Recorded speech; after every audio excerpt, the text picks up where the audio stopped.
My dear students, welcome. അപ്പം നമ്മൾ ഇന്ന് ഒരു company law base questions discuss ചെയ്യാനായിട്ടാണ് വന്നിരിക്കുന്നത്. ക്വസ്റ്റ്യൻ വളരെ സിമ്പിളാണ്. നിങ്ങൾക്ക് ചിലപ്പോൾ വായിച്ചു കഴിഞ്ഞാൽ പെട്ടെന്ന് ആൻസർ ഒക്കെ കിട്ടും. പക്ഷേ ഈ ആൻസർ പ്രസൻറ്റ് ചെയ്യുന്നത് എങ്ങനെയാണ് എന്നുള്ളൊരു കൺഫ്യൂഷൻ നമ്മുടെ മാർക്കിങ്ങിനെ മൊത്തത്തിലൊന്ന് ബാധിക്കും. അപ്പം നമ്മൾ ഇന്ന് ഡിസ്കസ് ചെയ്യുന്നത് ഈ ക്വസ്റ്റ്യൻ എങ്ങനെയാണ് പ്രസൻറ്റ് ചെയ്യേണ്ടത് എന്നുള്ളതാണ്.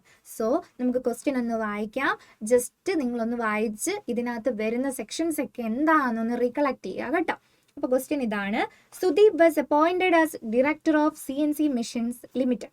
He already hold a directorship in 9 public company and 1 private company which is a subsidiary of public company. Decide the validity of the appointment. ഇതിന്റെ വാലിഡിറ്റി പരിശോധിക്കാം. അപ്പോൾ ഇവിടെ എന്തൊക്കെയാ പറഞ്ഞിരിക്കുന്നത്? 9 പബ്ലിക് കമ്പനികളിൽ ഡയറക്ടർ ആയിട്ടിരിക്കുന്ന ആളാണ് സുദീപ്, അല്ലേ? സുദീപ് വീണ്ടും അതുകൂടാതെ ഈ 9 കമ്പനി കൂടാതെ 1 private company which is a subsidiary of public കമ്പനിയിൽ കൂടി പോയിട്ട് ഡയറക്ടറായി. അപ്പം അങ്ങനെയുള്ള കമ്പനീനെ എങ്ങനെയാണ് കൺസിഡർ ചെയ്യുന്നത്?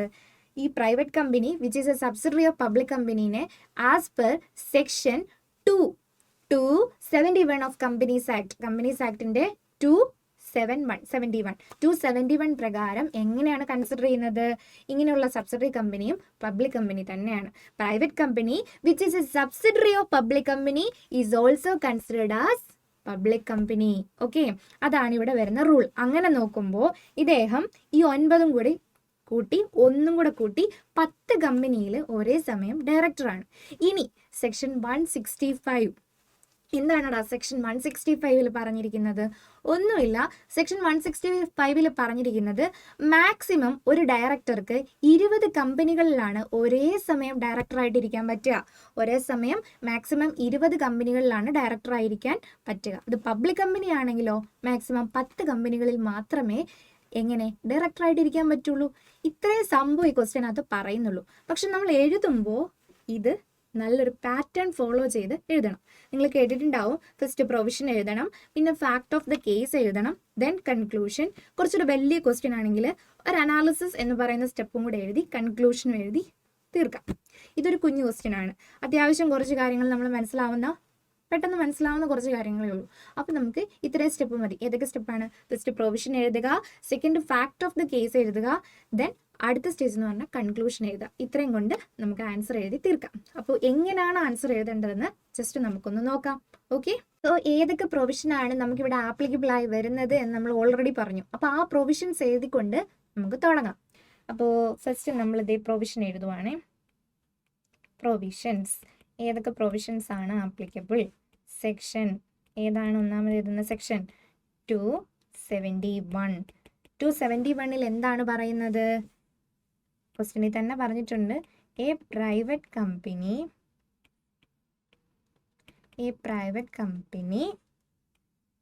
Which is a subsidiary of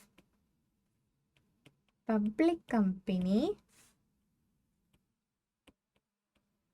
also counted as public company ആണോ പ്രൈവറ്റ് കമ്പനി ആണോ? പബ്ലിക് കമ്പനി കേട്ടോ. Public company also counted as public company. ഇതൊരു പ്രീവിയസ് ക്വസ്റ്റ്യൻ ആണ്. അപ്പോൾ അതിനെ ഓൾറെഡി നമ്മൾ പബ്ലിക് കമ്പനി ആയിട്ട് കൺസിഡർ ചെയ്യും. ഇനി അടുത്ത സെക്ഷൻ 165(1). സെക്ഷൻ 165(1) എന്താ പറയുന്നത്? നോക്കി, മാക്സിമം ഡയറക്ടർഷിപ്പിനെ കുറിച്ചാണ് പറയുന്നത് കേട്ടോ. Maximum directorship is 20 and in case of public company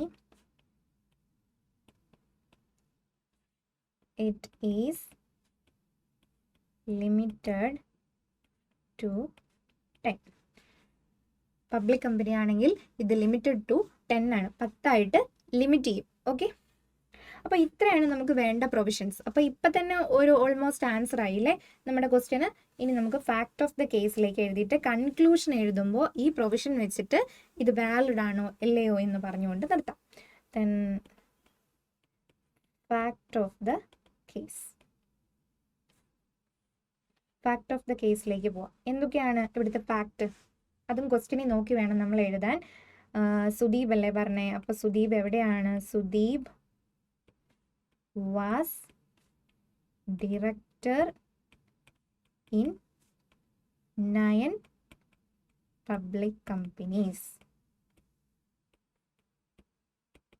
9 public കമ്പനികളിൽ സുദീപ് ഓൾറെഡി തന്നെ ഡയറക്ടറാണ്. ഇനിയോ ഓൾസോ ഡയറക്ടർ ഇൻ, എവിടെയാണ് ഡയറക്ടർ ആയിട്ടിരിക്കുന്നത്? Private company which is a subsidiary of public company.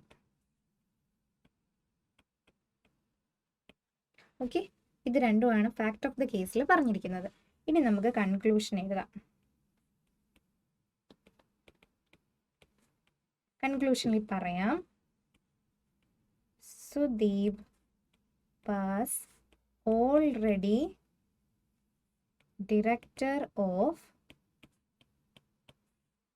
10 public company.